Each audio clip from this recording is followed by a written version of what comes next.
Hi guys, this is Nick here with Impeccabilities, and today I'm going to show you how we line up our graphics on press for printing on sleeves. So what you're going to want to do is you're going to want to run a test print first. Once your test print comes back, we're going to be doing long sleeves today, and so long sleeves we're going to go 3 inches or 3.5 inches down from the seam on the collar here.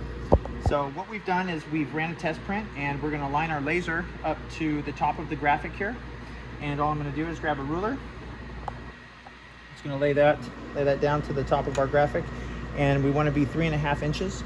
So what I'm going to do is I'm going to move the laser from the top of the graphic to my 3.5 inch mark there.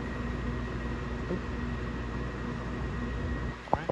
So we know that that's going to be 3.5 inches down, and then so every time when we go to load the garment, what you're going to want to do is when you get it on, you want to make sure that you get the top seam centered. That's so we have a center line here.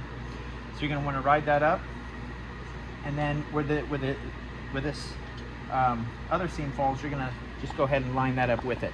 I like to kind of stretch it out a little bit. That gives you a better gauge on where it's going to fall. And then just go ahead and tack it down, and then you know that that's going to be 3.5 inches down. Boom, your graphic's going to fall in there perfect. Thanks guys.